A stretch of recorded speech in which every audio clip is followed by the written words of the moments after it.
आज माता रमाई यांची जयंती 7 फेब्रुवारी 2026. त्या जयंतीच्या तुम्हा सगळ्यांना हार्दिक शुभेच्छा. खूप मोठा त्याग आणि समर्पण बाबासाहेब आंबेडकरांच्या आयुष्यामध्ये माता रमाईचं आहे आणि त्यांच्यामुळेच भीमराव ते विश्वरत्न डॉक्टर बाबासाहेब आंबेडकर असा प्रवास झाला. आज या जयंतीच्या निमित्तानं हिंगोली जिल्ह्याकडे जात आहोत. त्या ठिकाणी एक कार्यक्रम आहे माता रमाईच्या जीवनावरती. माझ्यासोबत माझा सारथी अविनाश. मी खरं तर माता रमाईच्या जीवनावरती बोलण्यासारखं खूप सारं आहे, परंतु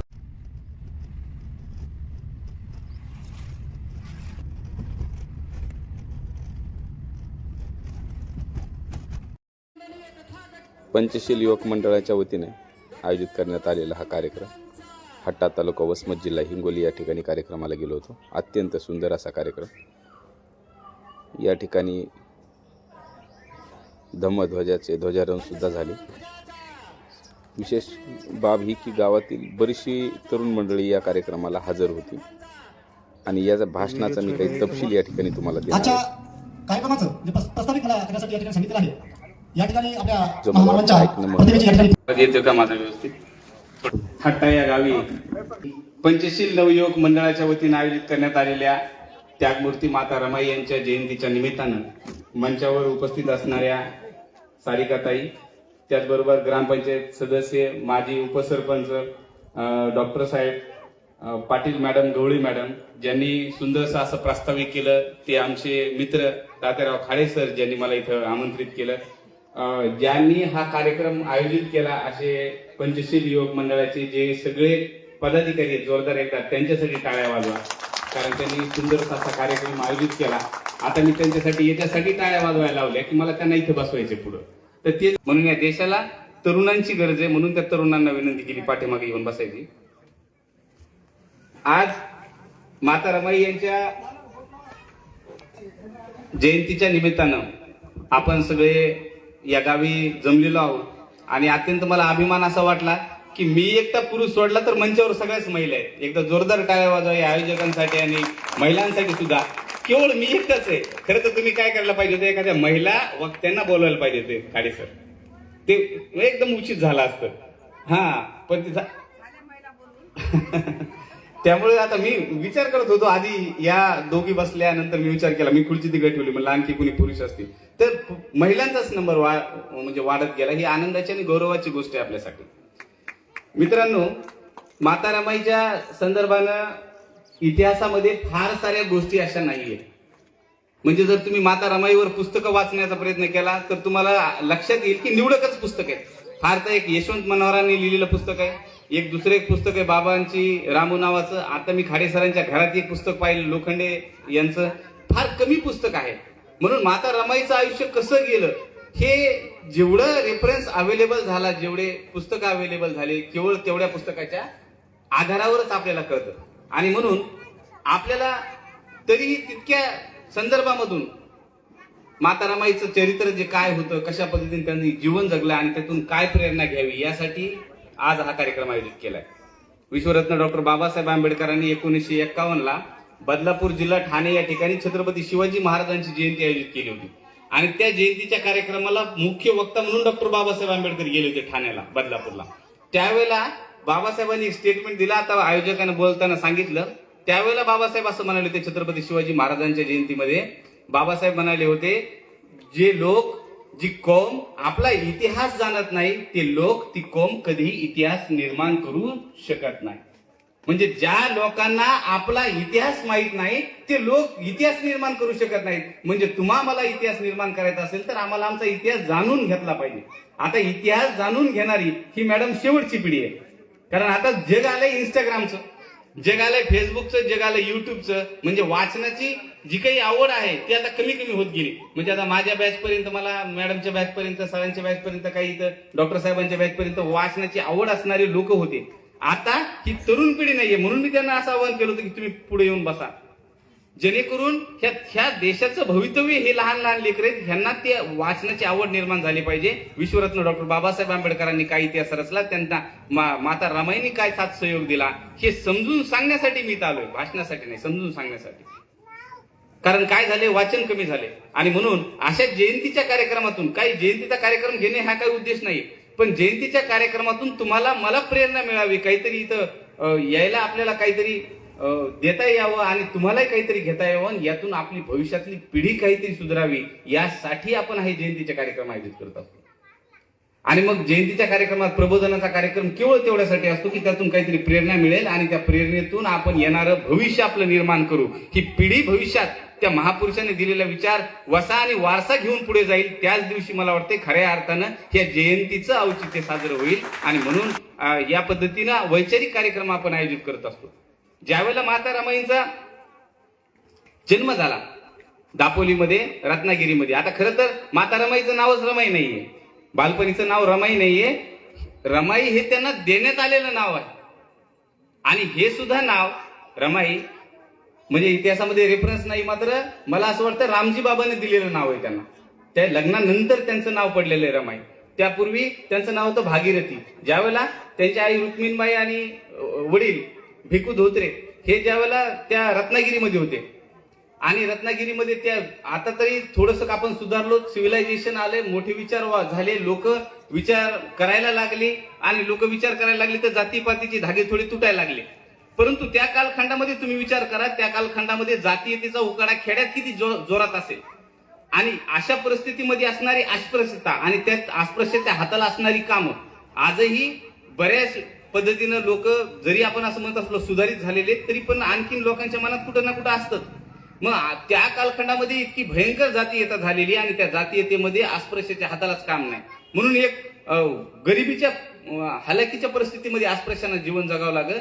असंच एक ते कुटुंब सुद्धा होतं ज्यांच्या हाताला काम नव्हतं. परंतु झालं असं की 7 फेब्रुवारी 1897 रमाईचा जन्म झाला, आणि त्याच आठवड्यामध्ये रमाईच्या वडिलांना बंदरावर काम लागलं, आणि नोकरी आपल्याला परमनंट भेटली, दर महिन्याला पैसे भेटणार. ह्या आनंदामध्ये मग त्यांनी असं ठरवलं की आपलं भाग्य या मुलीमुळे उजळलं, म्हणून तिचं नाव त्यांनी भागीरथी ठेवलं. रमाईचं पूर्वीचं नाव भागीरथी. आणि मग त्या 150 घरामध्ये, अस्पृश्याच्या 150 घरामध्ये हे कुटुंब थोडंसं स्थिर स्थावर व्हायला लागलं, चांगलं पैसा वगैरे यायला लागला, आणि मग त्यातून ते कुटुंब जीवन जगायला लागले, जीवनाची शैली. त्यावेळेला माता रमाईला आणखीन 2 बहिणी आणि एक भाऊ होता, लहान भाऊ होता. तर अशा पद्धतीने एक शंकर नावाचा भाऊ होता. 4 जणांचं छोटंसं कुटुंब, आई वडील एवढं ते जगत होते. परंतु झालं असं कसं की ज्यावेळेला ते रमाईच्या वडिलांना त्या समुद्रात जावं लागायचं, ते जाळं माशाचं घ्यावं लागायचं, ते करत असताना काय व्हायचं की त्या लाटांचा मार त्या छातीला सहन करावा लागायचा. आणि ते होत असताना छातीमध्ये फुफ्फुसावर कुठला तरी आजार झाला. त्या कालखंडात आजाराला नावं नव्हते, आणि आजार झाला, आणि त्यावेळेला ते परत धरणीला खिळून पडले, धाराला. परत कुटुंबावर एक आर्थिक संकट आलं की आता जीवन कसं जगायचं. पतीच्या विचारामध्येच रुक्मिणीबाई जास्त आजारी पडल्या, आणि मग रमाईचे वडील वारले. त्याच्यानंतर 6-7 महिन्यानंतर आई सुद्धा वारल्या, आणि मग वारल्यानंतर ती 4 लेकरं जी आहेत, ती 4 लेकरं एकदमच अशी उघड्यावर आली. यशवंत मनोहरांनी खूप सुंदर लिहिलं. ते म्हणतात किंवा जर कुणाचे, तुम्ही पहा खेड्यामध्ये ही गोष्ट पाहिली असेल तुम्ही, जर एखाद्या मुलाचे आई वडील जर वारले तर ते रानोमाळ होऊन जाते, त्या मुलाला आसरा राहत नाही कुठल्या गोष्टीचा. म्हणजे नातेवाईक जर चांगले असतील तर त्याचा सांभाळ करतील, परंतु नातेवाईक जर चांगले नसतील तर त्याचं जीवन काय असेल, त्याचं भविष्य काय असेल, अशी परिस्थिती निर्माण होते. आणि तसंच होतं की ते जसा पाला पाचोळा उडून जावा तसं आई वडील नसणारे लेकरं इकडे तिकडे सैर भैरव उडायला लागतात. आणि माता रमाईच्या सुद्धा बालपणामध्ये तसं झालं. लहान लहान भाऊ बहीण असणे, फक्त 5-6 वर्षाचं आयुष्य, आणि त्या मुलीला फक्त कळायला लागलं की आपले आई वडील नाही येतात, आपल्यालाच याचा सांभाळ करायचा आहे. ज्या लेकरांना मी असं नेहमी म्हणत असतो की ज्या लेकरांच्या मनावर किंवा कुणाच्याही व्यक्तीच्या मनावर जर कष्टाचं ओझं पडत गेलं, आनंद कामाचं ओझं पडत गेलं, तर वय आपोआपच वाढायला लागतं. जे नेहमी ज्याच्याकडे जबाबदारीचं ओझं येतं ना, लहान असो किंवा मोठा असो घरातला, त्याचं वयच वाढत राहतं, त्या जबाबदाऱ्या त्याचं वय वाढत राहतात. तसं रमाईचं 5व्या वर्षीच वय वाढत गेलं. म्हणजे वय 5 वर्षाचं होतं, पण जबाबदारीने तिला मोठं केलं. आपल्या भावाचा कसा सांभाळ करायचा, बहिणीला कसं सांभाळायचंय ही ती शिकायला लागली. आणि मग या 13व्याच्या दिवशी काय झालं की काका आले, मामा आले, आणि मग हे जे काका वलंकर आले, हे आल्यानंतर त्यांनी ठरवलं की ह्या लेकरांचं करायचं काय. मग या लेकरांना मुंबईला घेऊन जाऊ, इथं तर कोणाच्या आसऱ्यावर ठेवायचे. आणि त्या लेकरांना मुंबईला घेऊन गेले. मुंबईला घेऊन गेल्यानंतर परिस्थिती अशी आली, त्या लेकरांना तर माहीतच नव्हतं, परंतु त्यांना असं वाटलं की चला कमीत कमी ते लेकरं मुंबईत राहतील तरी कुणाच्या तरी आसऱ्याखाली. जवळजवळच ते भायखळ्याला राहत होते. त्यावेळेला काका आणि मामानी त्या चारही लेकरांचा सांभाळ करायला सुरुवात केली. इकडे भीमराव रामजी बाबा सुभेदार असल्यामुळे त्यांच्यावर जे संस्कार होते भीमरावावर, हे अति उच्च संस्कार होते. लहानपणीच तुम्हाला सगळ्यांना माहिती आहे, बाबासाहेबांचे वडील जे होते कबीरपंथी होते, कबीरांचे दोहे गायचे. त्यावेळेला त्यांच्याकडे ज्या इंग्रजांच्या सैन्यामधून आले होते, त्यामुळे त्यांच्याकडे एक थोडंसं कसं एक विजन होतं की आपल्या लेकराला काय करायचे. म्हणून ते भीमरावांना रात्री बसवायचे, अभ्यासाला बसवायचे, शिकवायचे, कंदिलाच्या तिथे बसून शिकवायचे. भीमराव तुला मोठं व्हायचंय हे समजून सांगायचे. म्हणून भीमराव 9वी पर्यंत गेले. 9वीला गेल्यानंतर बाबासाहेबांच्या, तुम्हाला सगळ्यांना माहिती आहे, बाबासाहेबांच्या आई भीमाबाईंचं निधन झालं होतं लहानपणीच, आणि त्यांचा जो सगळा सांभाळ आहे त्यांच्या आत्या मीराबाईंनी केला होता. आणि मग ज्यावेळेला मीराबाईंनी असा प्रश्न उपस्थित केला की दादा ह्याचं लग्न करून टाकूया आपण, वय झाले आपल्या भीमाचं, आणि मग भीमरावासाठी मुलगी बघायची सुरू केली त्यांनी. मुलगी बघितली सुद्धा होती आणि मुलगी ठरवली सुद्धा होती. पण झालं असं की मुलगी बघून येता असताना भायखळ्यामध्येच खेळताना रमाई दिसल्या त्यांना. या जसं एखाद्या वेळेला मला तिकडल्या घरी जायचं जाताना ह्या गल्लीमध्ये कोण ना कोणी भेटतं तसं झालं. आणि त्यांनी ते रमाईकडे पाहिल्यानंतर ते थोडंच थांबले त्या ठिकाणी. त्या मुलीची शालीनता असेल, वागणं असेल, बोलणं असेल, हे त्यांच्या मनामध्ये घर करून गेलं. आणि रामजी बाबांनी ठरवलं ही मुलगी कुणाची शोध घ्यायचा. बघा एका नशिबाचा भाग आहे तो सुद्धा.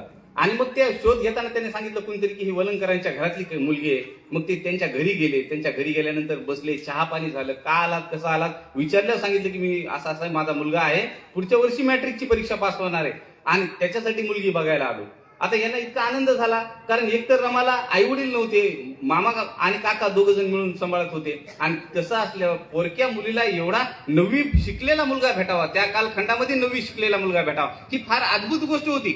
म्हणजे आसप्रशामध्ये पहिले 4थी पास झालेले व्यक्ती डॉक्टर आंबेडकरच आहेत, आणि आसप्रशामध्ये 10वी पास झालेले पहिली व्यक्ती सुद्धा डॉक्टर बाबासाहेब आंबेडकरच आहेत. आणि मग त्यांना तो खूप आनंद झाला. पण त्यांनी ती खंत व्यक्त करून दाखवली की म्हणले आम्ही असं असं करतो, आम्ही या लेकरांना सांभाळतो, आमच्याकडे पैसे वगैरे काही नाही. तरी रामजी बाबांना ते कळलं. रामजी बाबांनी त्याचा स्वीकार केला. त्यांनी ठरवलं की रमाला आपली भीमरावासाठी आपण सुनच बनवायचं, आणि ते त्यांनी निश्चय पक्का केला. परंतु असं झालं की ते जे पूर्वीचे पाहुणे होते त्या पाहुण्यांनी आक्षेप घ्यायला सुरुवात केली की तुम्ही आमच्या मुलीला बघितले, तुम्ही आमच्या मुलीला स्वीकारले, मग आता आमच्या मुलीला बट्टा लागेल. आणि मग जात पंचायत बसली आणि त्यांच्यावर आरोप प्रत्यारोप सुरू झाले. मग बाबासाहेबांचे वडील काही बोलले नाही त्याच्यामध्ये, रामजी बाबा काहीच बोलले. रामजी बाबा सुद्धा एक खूप शांत स्वभावाचं व्यक्तिमत्व होते. रामजी बाबा काही बोलले नाही. त्यांनी सांगितलं तुमचा जो दंड असेल तो मी द्यायला तयार आहे, तुमच्या मुलीचा काही प्रॉब्लेम नाही, परंतु मला एक दुसरी मुलगी आवडली आणि ती मी निवडायचं ठरवलं. रामजी बाबाचे मित्र म्हणले अरे रामजी ती काय, ही काय मुलगीच करायची, तुला एवढं काय करायचं त्याच्यावर. तर रामजी बाबा म्हणाले फार महत्वाची गोष्टीत काय होते बघा, जुन्या माणसाकडे एक विजन असते. आता म्हणजे आता अशी पिढी आली की त्या पिढीला काही घेणं देणंच नाही की काय करायलो काय नाही. त्या जुन्या लोकांना विजन असतो. लेकरांना विशेष तुम्हाला सांगायला, माझं वय 40 वर्ष आहे. ह्या जुन्या लोकांना एक विजन असतं, त्यांना कळते काय करायचे काय नाही, जे आपल्याला कळत नाही. रामजी बाबा त्याच्या मित्राला म्हणले अरे तसं नाही, त्याच्यासाठी करा ना मी, परंतु जी मी मुलगी पाहिली त्या मुलीला आई वडील नाहीत, बालपणापासून आई वडील नाहीत, ती पोरकी मुलगी आहे आणि माझ्या भीमाला सुद्धा आई नाही. मग ज्या वेळेला ही मी मुलगी सून म्हणून आणल, ती माझी अशी अपेक्षा आहे की ही भीमासाठी मी बायको नाही तर त्याची आई झाली पाहिजे. रमाई बाबासाहेबाची आई झाली पाहिजे. काय विचार होत आहे, आणि रमाई बाबासाहेबाची आई झाली. मित्रांनो साधा विचार नाही हा. तुम्ही कल्पना करा, रमाईने 38 वर्षाच्या कालखंडामध्ये एकदाही बाबासाहेबाला दुखवलं. एकदा भांडण झालं, एकदा 38 वर्षात एकदा लिखित स्वरूपात आहे म्हणून सांगलो. बाबासाहेबांचं आणि रमाईचं एकदा भांडण झाले. बाबासाहेबांनी इंग्लंडहून पत्र लिहिले की रमाईची माफी मागितली त्या भांडणामध्ये. एकदा 38 वर्षात, आमचे एका वर्षात 38. कोर्ट, पोलीस स्टेशन, मग तिथून आणायचं पाहुणे नाही, मग मिटवायचं पाहुणे. हे पाहुणे नाही, आता सोयरीकच बंद केलं लोकांनी. लोकांनी सोयरीक करणंच बंद करून टाकले. ते म्हणजे नको बाबा, तुमचे भांडण कोण मिटवायचे, कोणीच कुणाच्या सोयरीकेला जाईना. बघा आता पाहुणेच होऊन जाईनात कोणी. तेव्हा नकोच, भरोसाच राहिला नाही आता जगाचा. 38 वर्षात एकदा.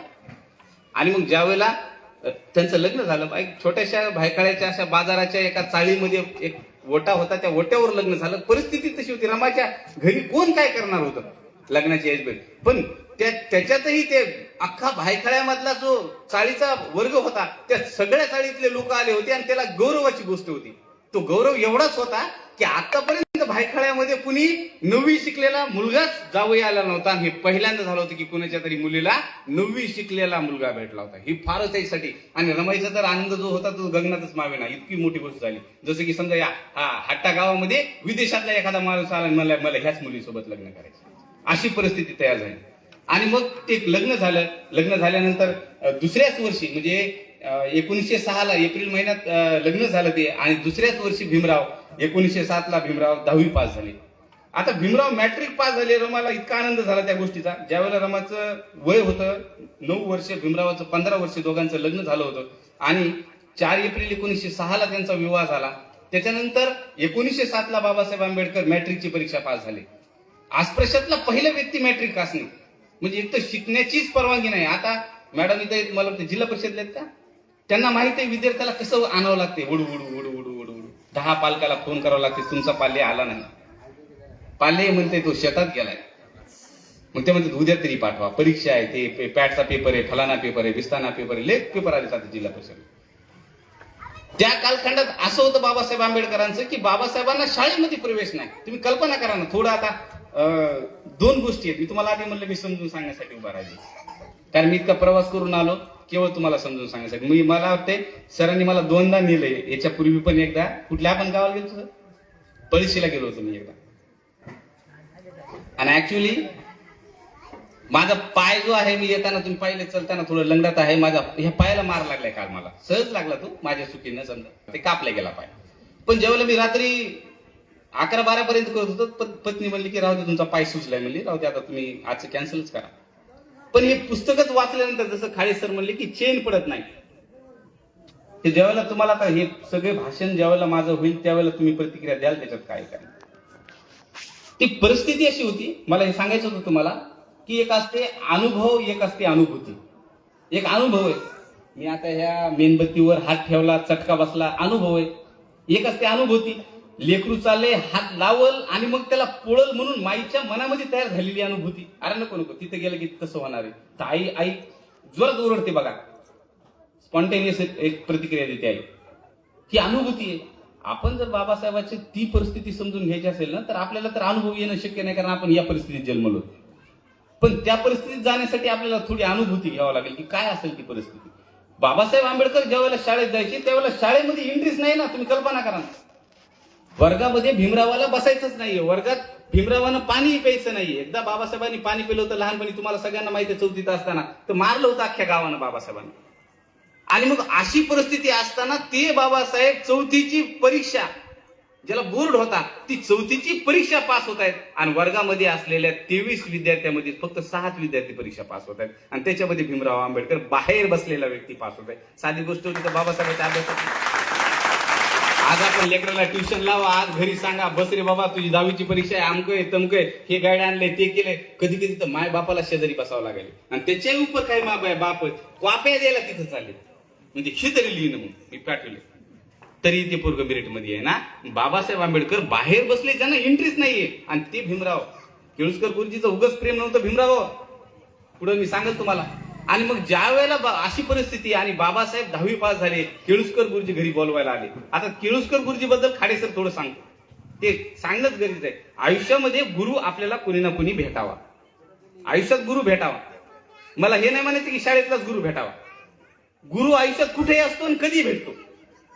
समजा आपण एखादं काम करत असतो, तर एखादं काम करत असताना एखाद्या पोराला, एखाद्या पोरीला सुद्धा एखादा म्हातारा माणूस म्हणते बाळा हे काम करू नको, हे चांगलं नाही, हे केल्यानंतर तुझं असं असं होईल. ते पण त्याच्या आयुष्यातला गुरु आहे, त्याला ओळखता आला पाहिजे.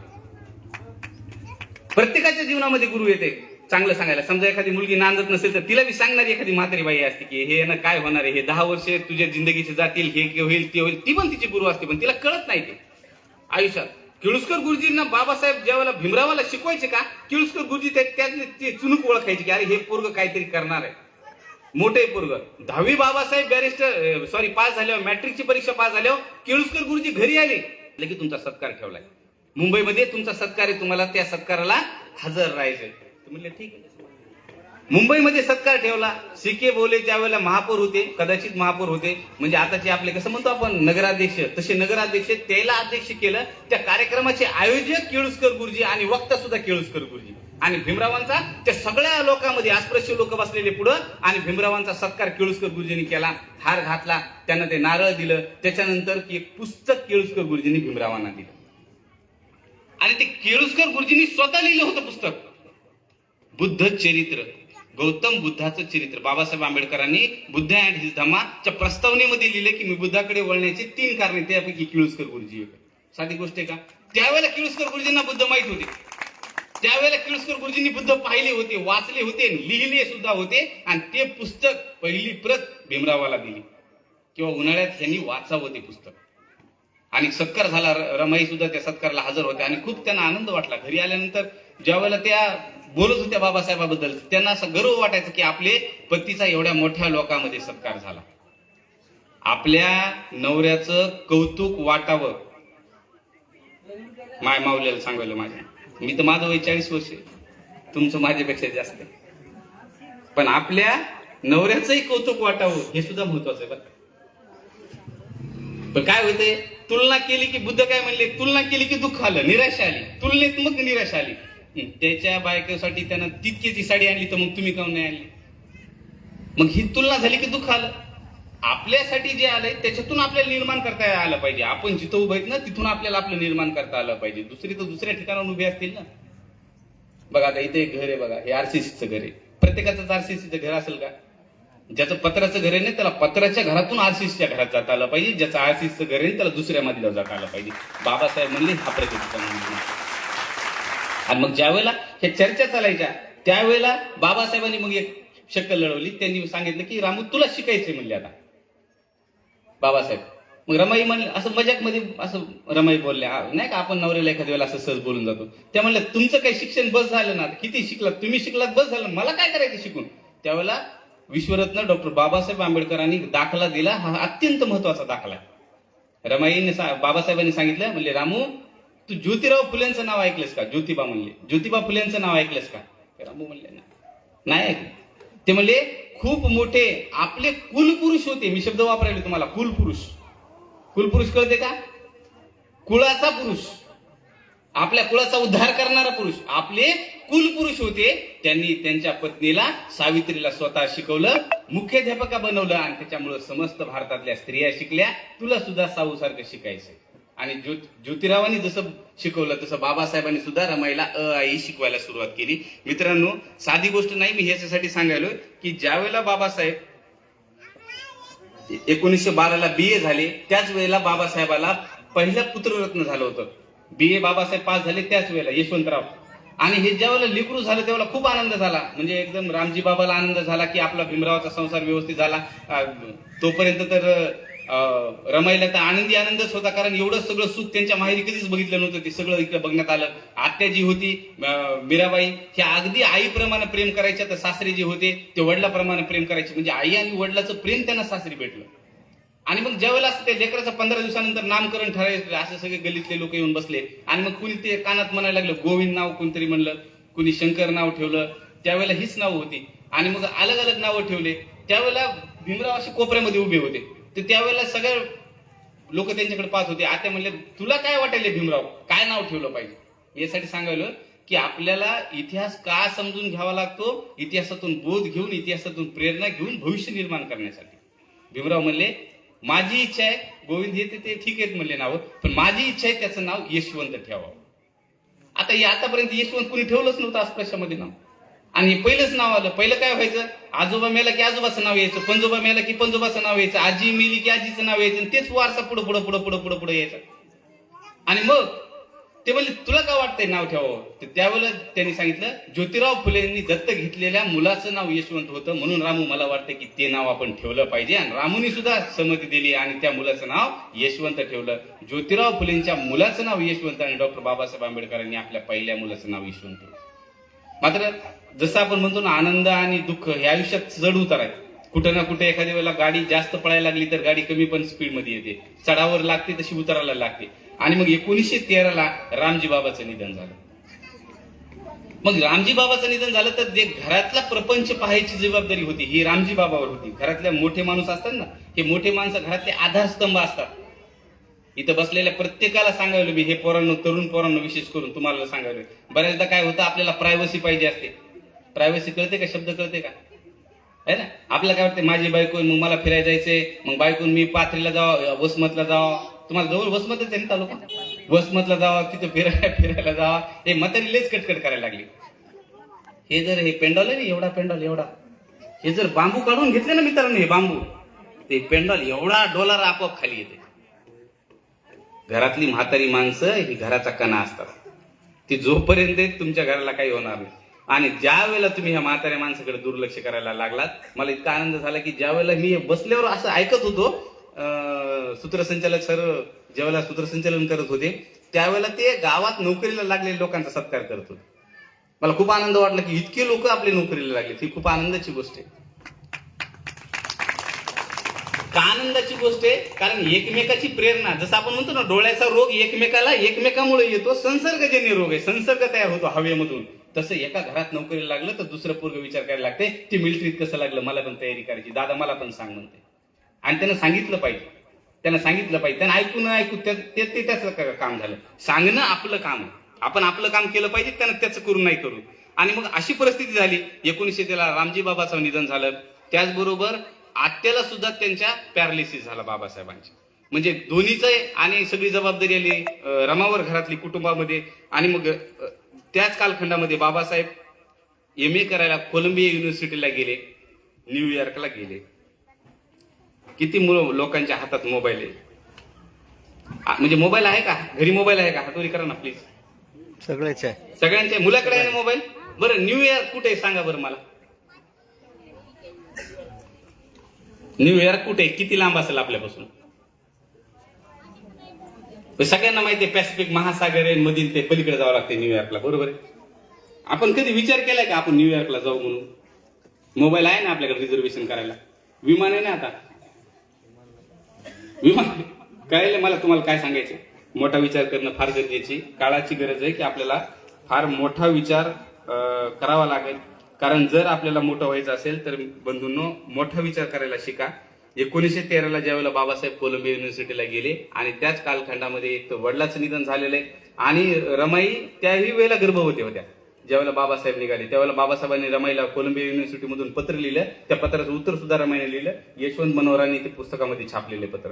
त्या पत्रामध्ये बाबासाहेब लिहितात, माझी द्विधा मनस्थिती झाली होती जाताना, की एकतर पहिल्यांदा काय व्हायचं की भीमराव कुठे बी गेले, मुंबईला गेले तर घर सांभाळायला कोणतरी होतं ना. वडील होते घर सांभाळायला, आत्या होत्या घर सांभाळायला, लक्ष द्यायला. आता आत्याला पॅरालिसिस झालाय, वडिलाचं निधन झालंय, यशवंतराव आहे छोटे आणि पोटामध्ये दुसरा बालक आहे. नेमकं रमाईनं करावं काय? आपलं गरोदर पण पाहावं की त्यांची काळजी घ्यावी का कुटुंबाचा गाडा हाकावा? ही इतकी परिस्थिती भीमरावांनी व्याकुळ होऊन लिहिलं की मी द्विधा मनस्थितीत आलो होतो, पण काय करू रामू. बाबासाहेब फार एक वाक्य फार भयंकर लिहायचे, फार असं त्या मिनिंग असेल त्या वाक्याला. बाबासाहेबांनी एक वाक्य लिहिले, मी वादळासोबत स्पर्धा करायचं ठरवलंय. वादळ कळते का? वादळ पळायले ना आपण इकडून पळायलो. बाबासाहेब म्हणले मी वादळासोबत स्पर्धा करायचं ठरवलंय. मला तुझं दुःख कळतं, परंतु मी वनव्यामधून पळत आहे. जर जिंकलो तर नवीन इतिहास निर्माण करेल. त्यावेळेला बाबासाहेब म्हणाले मी जर जिंकलो तर नवीन इतिहास निर्माण करेल, तर तू थोडा धीर धर, कुटुंबाची काळजी घे, लेकराची काळजी घे. आणि भावाच्याही तिकडे सांगत होते की आनंदराव मुकुंदराव यांची सुद्धा काळजी घ्यायला रमाईला सांगत होते. आणि बाबासाहेब रमाईने सुद्धा पत्र लिहिलं बाबासाहेबांना. त्या पत्रात व्यवस्थित लिहिलं, तुम्ही तुमची काळजी घ्या, जेवणाचं व्यवस्थित हे करा, अभ्यासाकडे लक्ष द्या. मी तर ह्या संसाराचा गाडा हाकतच आहे आणि हाकेल सुद्धा, तुम्ही काही काळजी करू नका. त्या कालखंडामध्ये बाबासाहेबाला 1913 जो मुलगा झाला त्याचं नाव होतं रमेश. पण बाबासाहेब त्याला पाहायला नव्हते. ज्यावेळेला त्याचा जन्म झाला त्यावेळेला बाबासाहेब इंग्लंडलाच होते, न्यूयॉर्कला होते, कोलंबिया युनिव्हर्सिटीला. आणि मग असं झालं की गोळ्या औषध, आता काय कुपोषण हे आपल्या रक्तामध्ये, मी तुम्हाला आधीच काय म्हणलंय की महिलांच्या या शरीरामध्ये कुपोषण आहे भारतामध्ये. आणि मग ज्यावेळेला प्रेग्नन्सी वगैरे होते त्यावेळेला ते जास्त कुपोषित होतात. म्हणून तर मॅडम किंवा मग अंगणवाडी ताई आपल्याला आयर्न आणि फॉलिक ऍसिडच्या गोळ्या आणून देतात की या लाल गोळ्या तुम्हाला खायच्या. आणि मग अशा वेळेला माता रमाई आधीच कुपोषित आहेत. नीट पहा त्यांचा फोटो, त्यांच्या चेहऱ्यावर तेच नाही, तुम्ही नीट फोटो आणखी पाहिला नसेल. तुम्ही बाबासाहेबांच्या बाजूला खुर्चीत बसलेला फोटो रमाईचा पाहिला नसेल. त्या अशा धष्टपुष्ट नाहीयेत. आणि मग काय झालं, त्या रमेश आजारी पडला आणि लगेच त्या रमेशचं निधन झालं. मग आता रमाईला वाटलं बाबासाहेबाला पत्र लिहावं का नाही लिहावं. पण ज्या मुलाचा जन्म झाला आपण आनंदानं पत्र लिहिलं, आता मृत्यू झालाय हे सांगणं तर पतीला कर्तव्य होतं. रमाईनं पत्र लिहिलं बाबासाहेबांना. ती आता ताई बोलताना एक बोलली की प्रेम काय आहे हे बाबासाहेबांनी रमाईकडून शिकलं पाहिजे. प्रेम ज्या वेळेला रमाईला पत्र लिहिलं बाबासाहेबाला, मुलगा निधन झाल्याच्या नंतर, दुसरा मुलगा रमेश निधन झाल्यानंतर, ते पण पुस्तकामध्ये छापलेले ते पत्र. त्यामध्ये रमाई लिहितात साष्टांग दंडवत साहेबांना, तब्येतीची काळजी घ्या, अभ्यास कसा चालू आहे, अभ्यासात खंड पडू देऊ नका. रमाई मुलाचं निधन झालं ही बातमी सांगायची आणि रमाई 3 ते 4 वेळी लिहितात की तुमचा अभ्यास कसा आहे, जेवणाची तारांबळ होऊ देऊ नका, अभ्यासात खंड पडू देऊ नका. आणि एकदम शेवटची वेळ येतात, आपला रमेश गेला. एकदम शेवटच्या वेळीमध्ये कॉमा इंटरव्ह्यू का आपला रमेश गेला. ते धनंजय किराणी लिहिलं त्या पुस्तकामध्ये. बाबासाहेब आंबेडकरांचे जे चरित्र लिहिले धनंजय किराणी त्या पुस्तकात दिलं.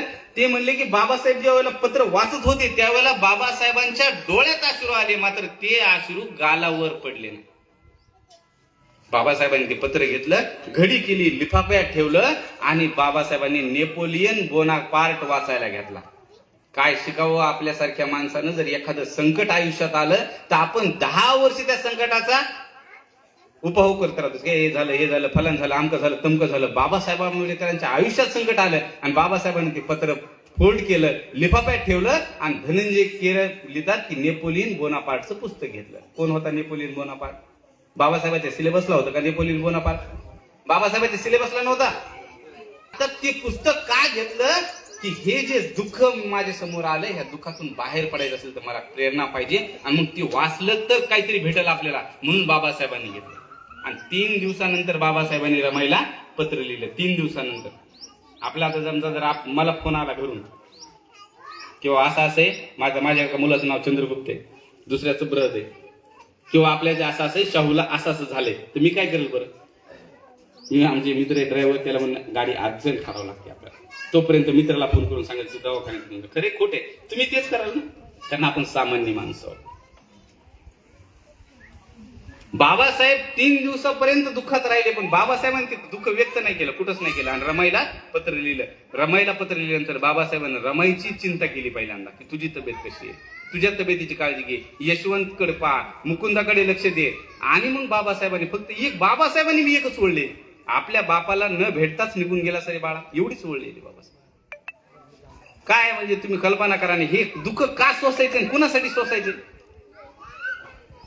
काय होणार आहे? समजा MA कोलंबिया युनिव्हर्सिटी मधून MA ची मास्टर ऑफ आर्टची डिग्री घेऊन भारतात आलो, काय काय काय होणार आहे जगाला? कुणाला प्रायोरिटी द्यावा जीवन जगत असताना?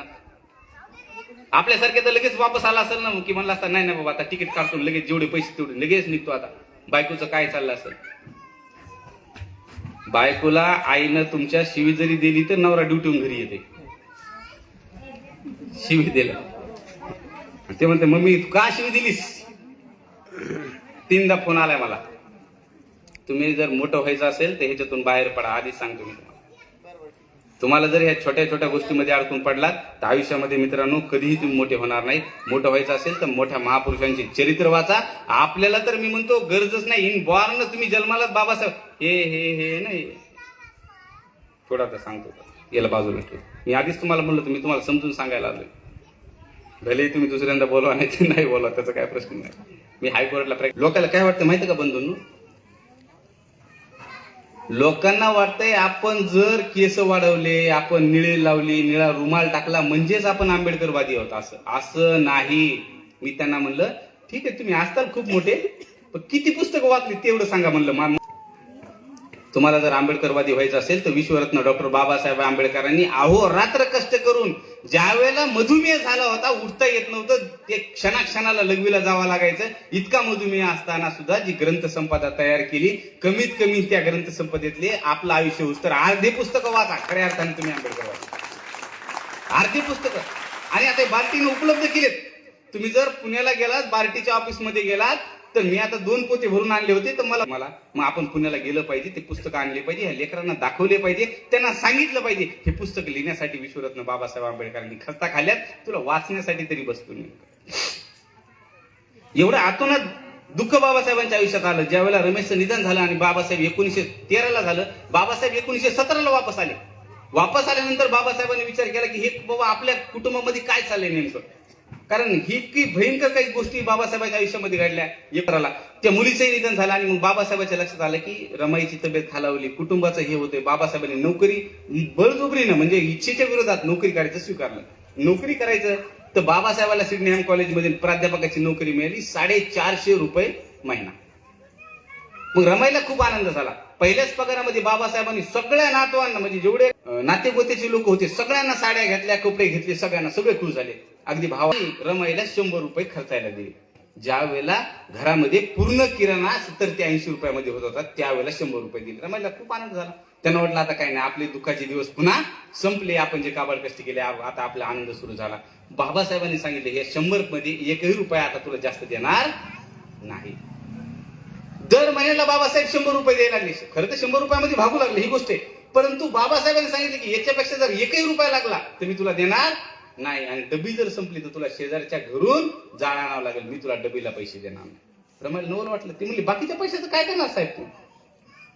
तर बाबासाहेब म्हणले बाकीचे पैसे मी माझ्या अभ्यासासाठी आणि समाजाच्या उद्धारासाठी ठेवून देत आहे. 350 रुपये. ते बाबासाहेबांनी शेवटच्या वेळेला खंत व्यक्त केली होती, पे बॅक टू सोसायटी, मुझे पढे लिखे लोकांनी धोका दिया. ज्यावेळेला बाबासाहेब म्हणले होते त्यावेळेला बाबासाहेब म्हणले होते की आपल्या संपत्तीचा 20वा हिस्सा म्हणजे 5%, किती 100 रुपये तुम्ही कमीतात का? रोजाला गेले 100 रुपये कमीतात का? 100 कमीतात ना. महिला तर 200 रुपये रोज असेल इकडे, 250, चांगली गोष्ट आहे. तर 100 रुपये जर कमीत असताना तर बाबासाहेब म्हणले होते 5 रुपये समाजाच्या कामासाठी द्या. किती रुपये द्या? 5 रुपये. 20वा हिस्सा द्या. ते बाबासाहेब 450 रुपये मला हे सांगायचे पगारीमधून 100 रुपये घरी देत होते. म्हणजे अख्खा प्रपंच सांभाळायचा 100 रुपयामध्ये, आणि 350 रुपये बाबासाहेबाला समाज कार्यासाठी ठेवून द्यायचे. जे आपण पेपर काढणार आहेत, जे आपण चळवळ चालवलो त्या चळवळीसाठी. म्हणजे नोकरी बाबासाहेबांनी, रमाईला जरी वाटलं की आपल्या उद्धारासाठी केली, बाबासाहेबांनी ती नोकरी समाजाच्या उद्धारासाठी केली, तुमच्या माझ्या उद्धारासाठी केली. पण होते कसं आपण देत नाही, ऐकतोच सगळं हे. 5% द्या, समाजासाठी द्या, आमक द्या, तमक द्या.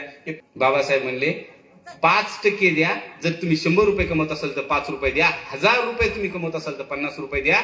त्याचबरोबर 10,000 कमवत असाल तर तुम्ही 500 रुपये द्या. 1,00,000 कमवत असाल तर 5,000 रुपये द्या.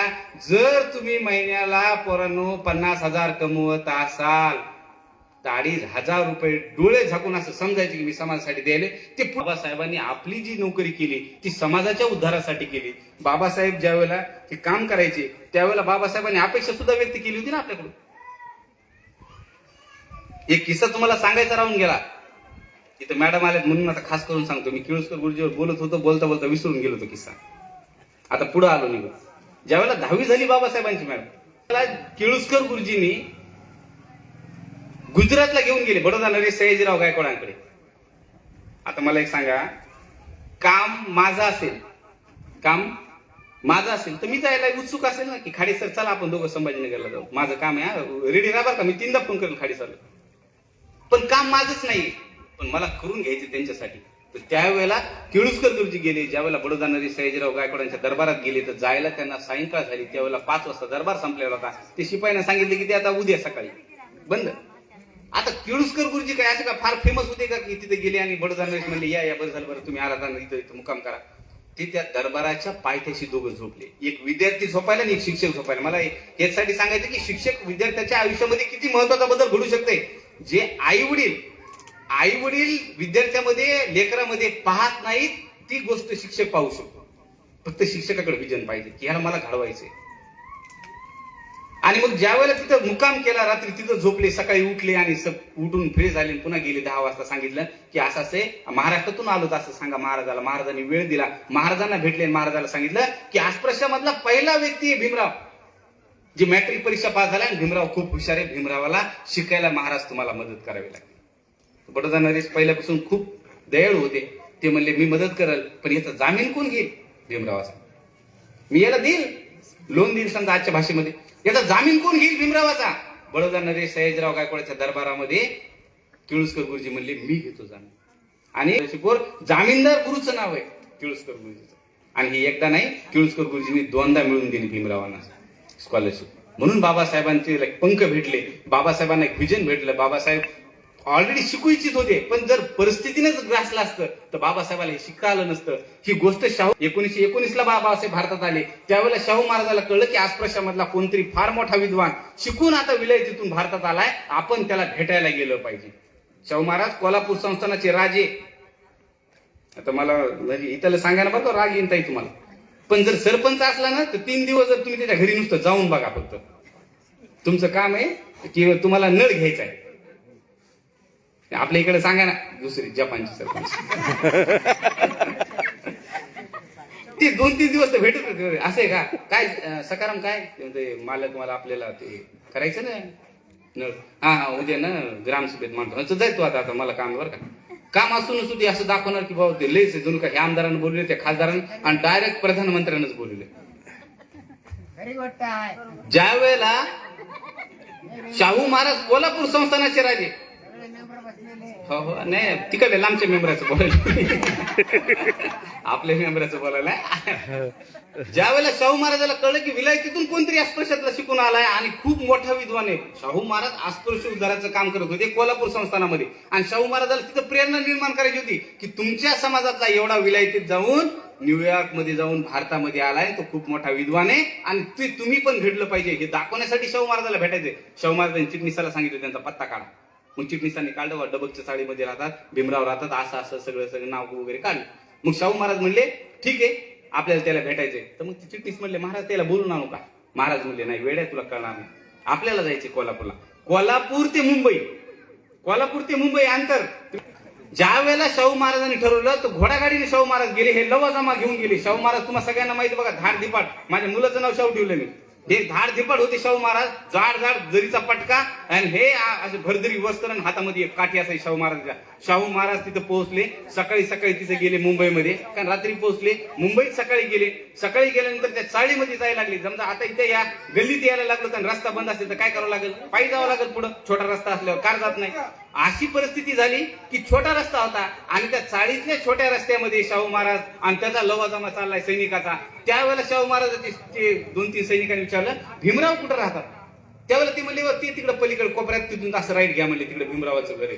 पण आता गल्लीतल्या लोकांना उत्साह आला की बाबा नेमकं डबकच्या चाळीमध्ये एवढा कोण मोठा माणूस आला की त्याचा लवाजमा आहे, सैनिक आहेत. ते म्हणले तुम्ही कोण आहेत. ते म्हणले हे शाहू महाराज आहेत, कोल्हापूर संस्थानाचे राजे. तसं माणसाला रावलं नाही. ते पळत बाबासाहेबाच्या घरी गेला सांगायला, आणि पळत जाऊन भीमरावाच्या घरी जाऊन सांगायला लागला की भीमराव तुमच्याकडे कोणतरी राजे आले, फार मोठा राजा आलाय आणि लय लोक आहेत बाबा त्यांच्यासोबत.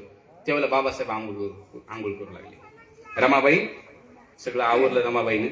शाहू महाराज गेले, विचारलं भीमराव आहेत का. भीमराव आंघोळ करायला म्हणले. रमाबाईने बसायची व्यवस्था केली. शाहू महाराज एकटे बसलेले, सगळे लोक खाली बसले आणि भीमराव कपडे वगैरे घालून बाहेर आले. आल्यानंतर गप्पा गोष्टी झाल्या. मग ते तुमचं काय चाललंय म्हणले भीमरावाने सांगितलं आताच आलो म्हणले शिकून, आणखी मला शिकायला जायचंय. म्हणले भविष्यात काय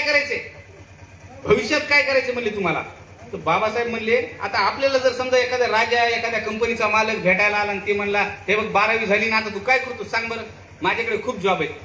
आपण काय म्हणतो विद्यार्थ्यांना, आपण म्हणतो लगेच मला जॉबला लावा लगेच जॉबला, गरजच आहे मला. भीमराव म्हणले मला खूप शिकायचे महाराज, अजून शिकायचे, मी विलायतेत परत जाणार आहे. महाराजांचं मन जिंकलं बाबासाहेब आंबेडकरांनी. महाराजांनी असं म्हणाले की महाराज तुम्ही कशाला तसदी घेतली, मला बोलवलं असतं मी आलो असतो. बघा पद कोणतं मोठे शाहू महाराजांचं. तुम्ही कशाला आला, तसदी घेतली, महाराज मला बोलवलं असतं मी आलो असतो. महाराज खटकन उभा राहिले आणि बाबासाहेबांनी जे हात जोडले होते त्या हातावर हात ठेवला. मी हे सांगेल तुम्हाला, आता ते परिस्थितीत जा तिथं वापस. हातावर हात ठेवला आणि म्हणले भीमराव हो आम्ही कशाचे राजे, आम्ही वंश परंपरेचे राजे, खरे राजे तुम्ही ज्ञानाचे राजे, म्हणून भेटायला. आणि म्हणले तुम्हाला कोल्हापूरला यायचंय, याचं निमंत्रण द्यायला आलो. कोल्हापूरला तुमचा सत्कार आहे, तुम्हाला कोल्हापूरला यायचंय, याच्यासाठी तुम्हाला भेटायला आलो. आणि असं नाही थांबले, हमारी बहन रमा को भी लेते आई. पहिल्याच भेटीत काय राजा असावा. बाबासाहेब आपल्या लेकरांचा मृत्यू झाल्यानंतर सुद्धा धनंजय कीरांनी लिहिलं बाबासाहेब रडले नाही, ते बाबासाहेब शाहू महाराजांच्या निधनानंतर रडले. पहिलीच भेट आणि बाबा शाहू महाराज म्हणजे माझी बहीण रमाला घेऊन या, तिलाही कळू द्या तिचं माहेर कसं. पहिल्याच भेटीमध्ये 10 बाय 10च्या चाळीत डब्यात राहणारे बाबासाहेब. शाहू महाराज कोल्हापूर संस्थानाचे राजे, हे मोठा राजवाडा, कितीक माणसं हाताखाली. शाहू महाराज निघून गेले, फक्त चहा घेतला भीमरावांच्या घरी. शाहू महाराज निघून गेले आणि मग बाबासाहेब ज्या वेळेला कोल्हापूर संस्थानामध्ये गेले त्यावेळेला बाबासाहेबाला हत्तीवर बसवलं. हत्तीवरून वाजत गाजत मिरवणूक अख्ख्या कोल्हापूर संस्थानामध्ये म्हणजे ह्या गावामध्ये काढली. आणि त्यावेळेला पुढे लोक साखर अशा प्लेटमध्ये घेऊन वाटू लागले. लोक विचारायचे कशाची साखर आहे, ते म्हणजे ते हत्तीवर बसला का, ते भीमराव आंबेडकर आहे. म्हणजे कोण आहे ते माणूस, ते म्हणले आसप्रशामध्ये सगळ्यात मोठा माणूस. तोपर्यंत ह्याने साखर खाल्लेली असायची. मग याला कळायचंच नाही ती साखर खावा का तुकावा. ते शाहू महाराजांनी केलं जाणीवपूर्वक मुद्दाम. आणि आसप्रशीच्या गल्लीमध्ये ज्यावेळेला साखर वाटली त्यावेळेला अभिमान वाटायला लागला आसप्रशीच्या लोकांना की अरे बापरे, आपल्या समाजाचा माणूस हत्तीवर बसलाय, राजाच्या हत्तीवर, शाहू महाराजाच्या हत्तीवर फेटा बांधून, आणि खूप मोठा विलायती शिकलाय. मग ते शाहू महाराजाला हे अपेक्षित होतं की तिथून आसप्रशामध्ये प्रेरणा निर्माण व्हावी की आपण सुद्धा विलायतेत जाऊ शकतो, आपण सुद्धा हत्तीवर बसलं पाहिजे. ही अशी परिस्थिती मित्रांनो शाहू महाराजांच्या भेटीमध्ये झाली. मात्र पुन्हा जसं तुम्हाला म्हणलं ना, आयुष्य काय रमायचं, आयुष्य जे आहे रमायचं ते असं थोडासा का आनंद की जास्तीचं दुःख, थोडासा आनंद जास्तीत दुःख याच्यातच गेलं. आपण त्यांच्यासाठी एक शब्दच वापरलाय, त्याग मूर्ती. त्याग हा शब्दच रमाईसाठी. मध्यंतरीच्या कालखंडामध्ये नंतर गंगाधर नावाचा एक पुत्र झाला, त्याचंही निधन झालं. केवळ आणि केवळ सरांनी सांगितल्याप्रमाणे की फक्त आणि फक्त डॉक्टरांनी औषध उधार दिले नाही म्हणून त्याचं निधन झालं. कारण परिस्थिती अशी होती की औषधं भेटले नाही. बाबासाहेब पुन्हा विलायतेत गेले, बॅरिस्टर बनण्यासाठी विलायतेत गेले 1923 ला. त्याच्यानंतर पुन्हा बाबासाहेब भारतात आले. आणि मग भारतात आल्यानंतर बाबासाहेबांनी असं ठरवलं की बाबा आपल्या कुटुंबासाठी काहीतरी केलं पाहिजे. कारण एक किस्सा असा झाला बाबासाहेबांच्या आयुष्यामध्ये. बाबासाहेबांचे बंधू होते मुकुंदराव. ते मुकुंदराव ज्या वेळेला घरात बाबासाहेब असा अभ्यास करत बसले होते, ह्या रूम मध्ये त्यांची रूम होती बाबासाहेबांची, म्हणजे पूर्ण किचन हे ते सगळं एकच, रमाई तिथं स्वयंपाक पण करायची तिथं. आणि इकडे मुकुंदराव राहायचे. मुकुंदरावाला कळलं की आता भीमरावाला सांगून काय फायदा व्हायला, लेकराचे एकानंतर एक मरतायत, रमाईची तब्येत खालावली, आता नेमकं सांगू तरी कसं भावाला. म्हणून त्यांनी काय केलं, घरातले भांडे काढायले तर आदळायले जोर जोरात खाली. आता ही परिस्थिती काय असेल बरं, तुम्ही कल्पना करा बरं. बाजूच्या रूम मधली व्यक्ती भांडे खाली घेते आणि फेकून देते त्याची खोली, आणि भीमराव आपल्या खोलीमध्ये अभ्यास करतायत आणि रमाई किचन मध्ये स्वयंपाक करायली. बाबासाहेब टेबलवर बसलेले. बाबासाहेबाला कळाले, कारण काय करायचं एवढं शिक्षण घेऊन, तुझं काय करायचं शिक्षण, जर तुझे लेकरं मरत असतील, तुझी बायको आजारी असेल, टीबी झाला असेल, तर तुला करायचं काय शिक्षणाचं, काय त्या समाजाचं करायचं. आणि ते बाबासाहेब इतके, बाबासाहेबाला ते ऐकू येते पण बाबासाहेब मग्न होत आहेत त्या पुस्तकामध्ये आणि ते भांडे फेकतायत खाली रागाने. मग बाबासाहेबांना असंही झालं. बाबासाहेबांनी रमाईला सांगितलं की काय झालं त्याचं बघ. आणि रमाई त्यांच्याकडे गेल्या आणि रमाईने त्यांचं सांत्वन केलं की ठीक आहे, ते आम्ही काही तक्रार केली का भीमरावांची, तुम्ही तक्रार करू नका, भाऊ जरी असला तर तुम्ही तक्रार करू नका. मग बाबासाहेबांनी ठरवलं की आता बॅरिस्टर तर झालोच आहेत ना, तर मग आपण एक केस लढली पाहिजे, आता कोर्टात गेलं पाहिजे. आणि बाबासाहेब कोर्टात गेले. बाबासाहेब पहिल्यांदा केस लढली होती बाबासाहेबांनी, त्यावेळेला बाबासाहेबाला 300 रुपये भेटले होते. बंधून बाबासाहेबांनी जर केस लढली असती ना, कोर्टामध्ये जर उभे राहिले असते, बाबासाहेब संभाजीनगरच्या गेले होते, त्यावेळेला त्या परिसरात असलेले सगळे जे बाबासाहेबांचे आर्ग्युमेंट ऐकायला आले होते, पहिल्यांदा असं झालं होतं की सगळ्या कोर्टामध्ये बसायला आणि उभं राहायला सुद्धा जागा नव्हती. इतका सुंदर युक्तिवाद बाबासाहेबाचा होता. कदाचित बाबासाहेबांनी जर वकिली केली असती तर तुमची माझी वकिली करायला समाजात माणूस शिल्लक राहिला नसता, ही परिस्थिती आपली आली असती. म्हणून त्या महामानवानं सगळ्यात पहिली प्रायोरिटी समाजाची दिली, नंतर आपल्या कुटुंबाची दिली. ज्या वेळेला बाबासाहेब बॅरिस्टर होऊन आले त्यावेळेला बाबासाहेबांचा मोठा सत्कार मुंबईमध्ये ठेवला, इतका ठेवला अस्पृश्य समाजाच्या वतीनं. त्यावेळेला रमाईला त्या सत्काराला जायला साडी नव्हती. पण रमाईच्या डोक्यात आलं की आपल्याला हे सत्काराला जायचंय, बाबासाहेब ते घेऊन जाईनात आपल्याला. बाबासाहेब सत्काराला निघून गेले पुढं, आपल्याला तर जायचंय आता. मग रमाईच्या लक्षात आलं की शाहू महाराजांनी जे जरीचा फेटा बांधला होता भीमरावांना, तो फेटा आपल्या घरीचे घडी करून ठेवलेला. रमाईने तो फेटा गुंडाळला आणि रमाई जाऊन त्या प्रेक्षकामध्ये बसल्या. आता पहा, बाबासाहेब स्टेजवर आहेत, बाबासाहेबांचा सत्कार आहे, बाबासाहेबांचं लक्ष त्या जरीच्या फटक्याकडे गेलं की बाबा हा रंग जो शाहू महाराजांनी आपल्याला दिला होता. आणि मग त्या महिलेकडे गेलं, त्यावेळेला बाबासाहेबांचे डोळे पाणवले की आपल्या पत्नीला आपण एक साधं लुगडं सुद्धा घेऊन देऊ शकलो. उच्च पराकोटीचा विद्वान असलेला व्यक्ती, ज्याच्या एका गोष्टीवर काहीही झालं देशाचं, ते डॉक्टर बाबासाहेब आंबेडकरांना इतका मोठा त्याग करावा लागला. बाबासाहेबांनी प्रायोरिटी कशाला दिली. बाबासाहेबांच्या आयुष्यातली सगळ्यात शेवटची एक गोष्ट सांगतो तुम्हाला की बाबासाहेबांना 1926 ला राजरत्न नावाचा मुलगा झाला. बघा, बाबासाहेबाला जेवढी लेकरं झाली ती सगळी लेकरं जी आहेत बाबासाहेबाला, ते बाबासाहेब तिथं त्यांच्या मृत्यूचे समय बरेच लेकरांच्या तिथं नव्हते बाबासाहेब. ते सगळं रमाईनेच केलं. मी तुम्हाला म्हणलं ना, रमाईनं दुहेरी दुःख झेललं, बापाचं पण आणि आईचं पण. पण ज्यावेळेला राजरत्नाचा जन्म झाला त्यावेळेला राजरत्न असा धष्टपुष्ट होता, बाबासाहेबासारखा चेहरा होता त्याचा, कपाळ उंच होतं त्याचं. तर बाबासाहेब असं म्हणायचे की त्याचं कपाळ उंच आहे, तो राजबिंड आहे, तो माझ्यासारखा निघेल आणि आपला कुळाचा उद्धार करेल. कोणाला? राजरत्नाला. बाबासाहेब त्याला अंगा खांद्यावर खेळवायचे, स्वतः खेळवायचे. अभ्यासात असले तरी त्याला घेऊन बसायचे, आपला अभ्यास करायचे. इतकं प्रेम बाबासाहेब राजरत्नावर करायचे. बाबासाहेब कोर्टात गेले आणि 1926 ला त्या राजरत्नाचं डबल निमोनिया झाला राजरत्नाला. बाबासाहेब 2-3 दिवस घरी नव्हते, कोर्टाकडेच काम करत होते. विशेष त्या दिवशी बाबासाहेब केस कोणती लढत होते? माझी वकिली नावाचं एक पुस्तक आहे, त्याच्यामध्ये बाबासाहेबांनी 8 ते 9 केसचा उल्लेख केलेला. एका अशा महिलेची केस लढत होते बाबासाहेब, जिच्या नवऱ्या त्या गिरणी कामगार होता आणि त्या गिरणीच्या मशीन मध्ये अडकून त्याचा मृत्यू झाला होता आणि कंपनी त्याला लायबिलिटी जबाबदारी घेत नव्हती, कंपनी इन्शुरन्स वगैरे द्यायला तयार नव्हती. आणि बाबासाहेब ती केस लढत होती आणि त्या दिवशी बाबासाहेब ती केस जिंकली. बाबासाहेब कोर्टामध्ये आणि घरी राजरत्नाचं निधन झालं. बाबासाहेबाला सांगावं, कार्यकर्ते गेले आणि बाबासाहेबाला सांगितलं राजरत्न गेला. बाबासाहेब म्हणले ठीक, जाऊ दे, आता या महिलेची केस थोडी राहिली, म्हणजे निकाल झाला कीच येतो. म्हणजे त्या महिलेची केस जिंकली.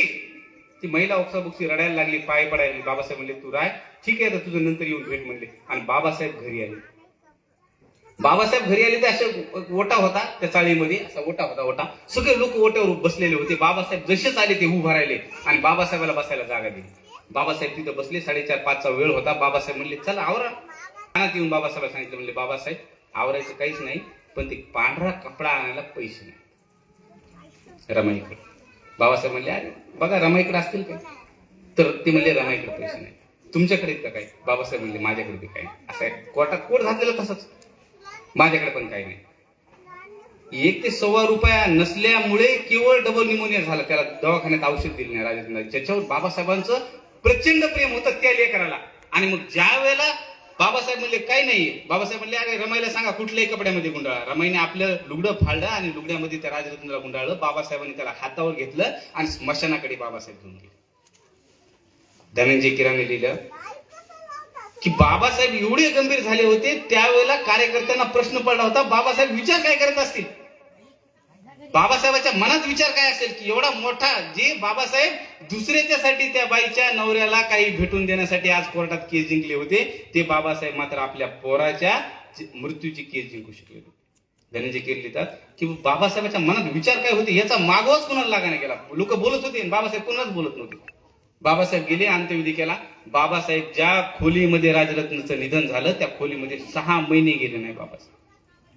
ज्या खोलीत राजरत्न मेला त्या खोलीमध्ये बाबासाहेब 6 महिने गेले नाही. बाबासाहेबाची अवस्था धनंजय कीरांनी पुस्तकात लिहिली, बाबासाहेबाची अवस्था वैराग्यासारखी झाली होती. वैरागी कळते का तुम्हाला? आणि रमाई वेड्यासारखी झाली होती. इतकं आतोनात दुःख बाबासाहेबांच्या आयुष्यामध्ये आलं बांधवांना.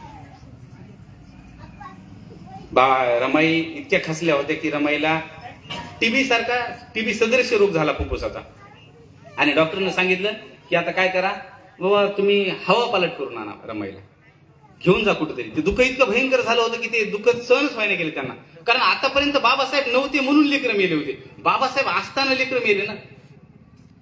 आणि ते बाबासाहेब लढतात त्या लोकांसाठी ज्यांच्या नवऱ्याला काही भेटलं नाही, ज्याचं काही भेटलं नाही तिथं केसमध्ये. मग बाबासाहेबांनी ठरवलं धारवाडला पाठवायचं तिथं. कारण बाबासाहेबांचे एक मित्र होते चळवळीतले सहकारी, वराळे म्हणून, वराळे गुरुजीच्या तिथं पाठवलं.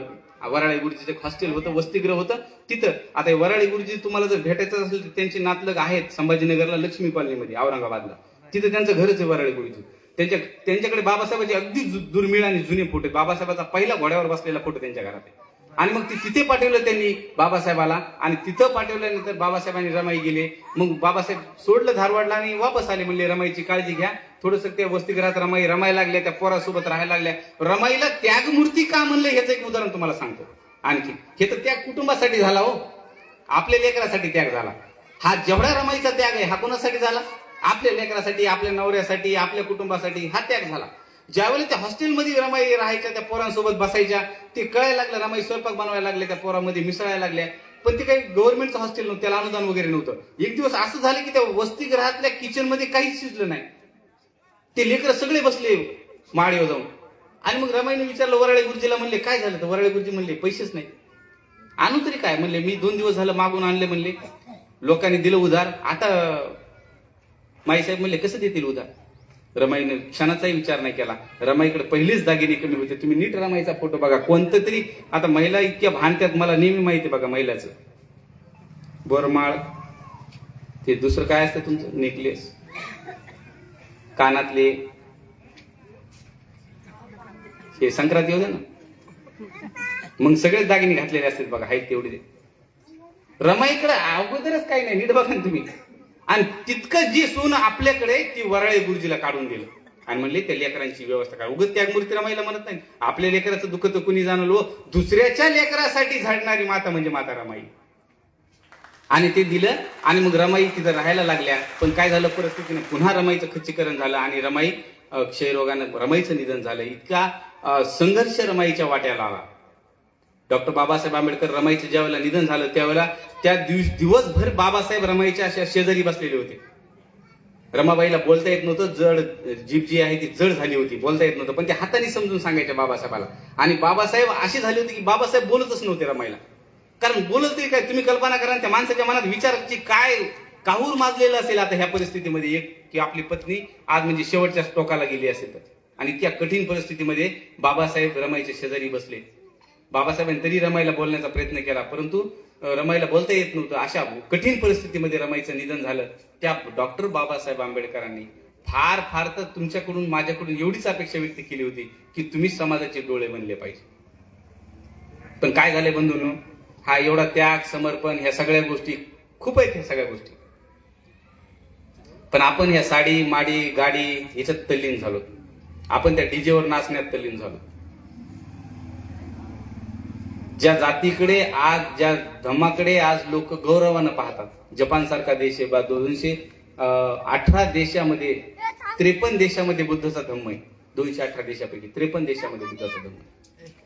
ज्या बुद्धाचा धम्म आहे भूमीमध्ये जन्माला, तिथून मात्र नष्ट झाला, तो विदेशात आहे. जी बाबासाहेबांनी अपेक्षा केली होती की हे लोक समाजाचा डोळा बनतील, हे लोक समाजाचा कान बनतील, हे समाजाला एक डायरेक्शन देतील, मात्र आपण काय झाले, आपल्या गाडीमध्ये, याच्यामध्ये, त्याच्यामध्येच मशगूल झालो. आपण चिंतनच केलं नाही ह्या गोष्टीचं की आपल्यासाठी बाबासाहेबांनी जबाबदारी काय टाकली. एकदा बाबासाहेब मुंबईमध्ये असताना बाबासाहेबाला कळलं की चांभार जातीमध्ये एक ICS अधिकारी झाला. ICS म्हणजे कलेक्टर, इंडियन सिव्हिल सर्व्हिसेस. त्याला आता भारत म्हणजे स्वातंत्र्य भेटलं आणि त्याच्यानंतर IPS, IA, IRS, IAS अशी फोड झाली त्याची. पहिली सुभाषचंद्र बोसची परीक्षा पास झाली ती ICS. मग कलेक्टर झाला. बाबासाहेब म्हणले कुठं? म्हणले उत्तर प्रदेशमध्ये. बाबासाहेब म्हणले त्याला भेटायला जायचं. मग म्हणले त्याला भेटायला जाऊ. उत्तर प्रदेशमध्ये सभा होती. सभा झाल्यानंतर बाबासाहेब त्याला भेटायला गेले. त्याला खूप गौरव वाटला की भीमराव आंबेडकर आसपासमधला एवढा मोठा माणूस माझ्या घरी भेटायला आला. सगळं असं त्यानं सगळं VIP ट्रीटमेंट केली, कारण कलेक्टर होता ना, VIP ट्रीटमेंट केली. आणि ज्या वेळेला बाबासाहेबाचं चहा पाणी झालं त्यावेळेला त्याने रूम मध्ये गेला आणि एवढं पैशाचं गाठोडं आणलं बाबासाहेबाच्या पुढे मांडलं. बाबासाहेब म्हणजे हे क्या? तर त्यावेळेला नानकचंद्र रतून हा पुस्तकात किस्सा लिहिलाय. ते म्हणले हे क्या आहे? त्यावेळेला तो म्हणला बाबासाहेब आप समाज का इतना बड़ा कार्य करते हैं तो मैं तो कुछ नहीं कर सकता समाज के लिए, मगर मैं चाहता हूं ये पैसे की भेंट समाज के कुछ काम आए. बाबासाहेब हसले. बाबासाहेब म्हणले तू दिवसभरात काय करतोस? दिवसभरात मला खास करून हे ना पोरांनो नोकरीला लागलेल्या लोकांना सांगायचं, दिवसभरात काय करतोस? तर त्यावेळेला तो म्हणला मी सकाळी उठतो, मॉर्निंग वॉकला जातो, नंतर 9 वाजता फ्रेश होतो, गाडी येते म्हणला मला घ्यायला, मी जिल्हाधिकारी कार्यालयात जातो, 5 वाजता तिथून घरी येतो, 6 वाजेपर्यंत चहा पाणी पेपर वाचणी किंवा काही काम करतो आणि रात्री झोपतो. हे माझं दिनक्रम आहे. रविवारी सुट्टी असते तर नातेवाईकाकडे जातो. बाबासाहेब म्हणले सकाळी कुठे जातोस तू फिरायला? बघा बाबासाहेबांची काय दृष्टी होती. सकाळी कुठे जातोस तू फिरायला? तर तो म्हणला मी सकाळी पार्क मध्ये जातो. आता कलेक्टर म्हणलं VIP ट्रीटमेंट आहे ना, कलेक्टरच्या गाडी चालली, पोलीसची अधिकारीची गाडी टोन वाजायला लागली, मग पार्क मध्ये हे फिरायला, तो गाडी तिथे थांबायली, हे गाडीत बसायला, पुन्हा गाडी घरी घेऊन यायली. बाबासाहेब म्हणले गाडी घेऊन जातो? म्हणले हो गाडी घेऊन जातो. बरं तू एक काम कर म्हणले, चांभार गल्लीमध्ये जा. ते म्हणला बाबासाहेब त्यांना काय होईल? बाबासाहेब म्हणले ज्यावेळेला तू सकाळी फिरायला जाशील 6 वाजता चांभार गल्लीतून जाशील, त्यावेळेला त्या गल्लीतून गेल्यानंतर काही लेकरं तिथं सकाळी उठले असतील झोपेतून, काही संडास करत असतील, काही माता तिथं तोंड धुत असतील, काही चूल पेटवत असतील. तुझी गाडी ज्या वेळेला त्या दारात त्या दरवाजाच्या म्हणजे रस्त्याच्या तोंडाला उभी राहील, त्या गाडीचा आवाज सायरनचा ज्या वेळेला येईल आणि तू पायी फिरशील, तुझ्यासोबत तुझा सैनिक मागं पुढे पळायला लागेल, त्यावेळेला त्या गल्लीतले लोक म्हणतील हे कोण आहे. त्यावेळेला कोणीतरी जाऊन सांगेल की हे कलेक्टर साहेब आहे. कोणत्या जातीचे? तर तुमच्या जातीचे. हे ज्यावेळेला सांगतील तेव्हा ते आंघोळ घालणाऱ्या पोरामध्ये त्याची माय प्रेरणा देईल की तुला शिकायचंय बाळा, तुला असं कलेक्टर व्हायचंय. बाबासाहेब म्हणले मला तुझे पैसे पाहिजेत, याच्यासाठी आलो नाही, हे पैसे राहू दे तुला, मी तुला हे सांगायला आलो. समाजाकडून काय अपेक्षित करू लागले बाबासाहेब की शिकलेले लोक समाजाचा डोळा होतील. पहिली पिढी शिकेल तर दुसऱ्या पिढीला प्रेरित करेल, दुसरी पिढी शिकेल तर तिसऱ्या पिढीला, तिसरी शिकेल तर विदेशात जातील, विलायतेत जातील आणि हे शिकलेले लोक समाजाचे डोळे, आरसा, कान, नाक बनतील. पण मग त्याच बाबासाहेबाला असं म्हणावं लागलं मुझे पढे लिखे लोगों ने धोखा दिया. कारण काय झालं, शिकला माणूस की कुठं चालाय डायरेक्टच वसमतलाच घर बांधतो, तिथून ड्युटी जवळ पडते. मग ते गावात कधी येते, येतच नाही. ते आला तर जयंतीलाच येते, जयंतीला येते. मग म्हणते आजी कसं काय, ह्या पोराचं कसं काय, पोरच ऐकणार म्हणते ह्या पिढीमध्ये. बंधू नाही, हे उगं सांगायलो, तोंडी सांगायलो म्हणून नाही. या वर्षी माझं फेसबुक चेक करा, इंस्टाग्राम चेक करा, या वर्षी 100 विद्यार्थ्याला दत्तक घ्यायचा संकल्प केलाय मी. त्याच्यानंतर मी ही गोष्ट तुम्हाला सांगतो. जिम्मेदारी हा एक कार्यक्रम निमित्त झाला रमाईच्या जयंतीचा की आपल्याला इथून काहीतरी संवाद साधता आला, मला इथे येता आलं. खाडे सरांचे खास करून आभार मानतो की त्यांच्यामुळे मला एक संधी भेटली. परंतु हे जे बाबासाहेबांचं स्वप्न जे आहे ते केवळ आपण अशी नीळ लावली किंवा काय केलं त्यांना पूर्ण होणार नाही. ते पूर्ण करायचं असेल तर तुम्हाला समाजामध्ये बदल करावा लागेल, समाजाला घडवावं लागेल. लोक ऐकतील नाही ऐकतील, लोक ऐकतील नाही ऐकतील हा नंतरचा भाग आहे, पण तुम्ही बोललंच पाहिजे. बाबासाहेबांची पहिली सभा सांगतो मी तुम्हाला. 1916 बाबासाहेबांनी मुंबईमध्ये पहिली सभा घ्यायची ठरवलं मॅडम. बाबासाहेबांनी सांगितलं खेडे सोडा, शहराकडे जा. तुमची प्रगती जर करायची असेल तुम्हाला कुठे जा, शहराकडे जा. शहराकडे गेल्यानंतर तुमची प्रगती होईल. हे बाबासाहेबांनी विचार मांडले. ते 1916 लोकांनी स्वीकारलं नाही, पण त्याच बाबासाहेबाला 1920 सगळ्या जगानं स्वीकारलं. ज्यावेळेला माणगावमध्ये परिषद ठेवली शाहू महाराजांनी आणि 1920 परिषदेमध्ये आपल्या डोक्यावरचा फेटा काढला आणि शाहू महाराजांनी बाबासाहेब आंबेडकरांच्या डोक्यावर फेटा ठेवला आणि सांगितलं की अस्पृश्यांनो तुम्हाला तुमचा नेता मिळालाय. डॉक्टर भीमराव आंबेडकर केवळ अस्पृश्य समाजाचे नाही तर एक दिवस समस्त हिंदुस्थानचे पुढारी झाल्याशिवाय राहणार नाहीत, अशी माझी मनोदेवता मला सांगते. काय विजन शाहू महाराजांचं. शाहू महाराज म्हणले समस्त देशाचे होतील भीमराव. नंतर शाहू महाराजांचं निधन झालं, ते बघू शकले नाही, पण समस्त हिंदुस्थानचे भारतीय राज्य घटनेचे शिल्पकार डॉक्टर बाबासाहेब आंबेडकर झाले. आणि हे डॉक्टर बाबासाहेब आंबेडकर, भीमराव रामजी आंबेडकर ते विश्वरत्न डॉक्टर बाबासाहेब आंबेडकर, ह्या जो काही प्रवास आहे खडतर प्रवासामध्ये बाबासाहेबांचे स्फूर्तीस्थान जर कोण झाला असेल तर माता रमाई आहे. आणि माता रमाई म्हणून ते गाणं पण लिहिलं बघा. रमाई झाली स्फूर्ती ज्योती भीमराव आंबेडकरांची. स्फूर्ती ज्योती झाली ती भीमराव आंबेडकरांची. बाबासाहेबाला का करावं लागलं तर पाठबळ बाबासाहेबांना सगळं रमायचं भेटलं. म्हणून मातांनी सुद्धा ते केलं पाहिजे. जे आपले लेकरे त्या लेकरांना शिकवाच, ते करू नाही करू त्याला शाळेत नेऊन सोडा.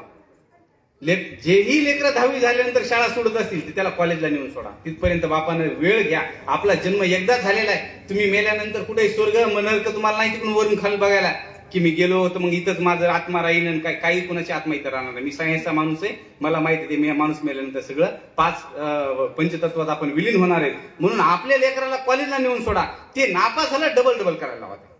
कितीदा नापास होईल ते 12वीला? 1दा 2दा 3दा 4दा 5दा 6दा 7दा 8दा 10दा होते ना. त्याला म्हणून तू होतच राह, मी तुला फॉर्म भरतो तुला निवडूनच सोडतो. खरे का खोटे पोरांनो?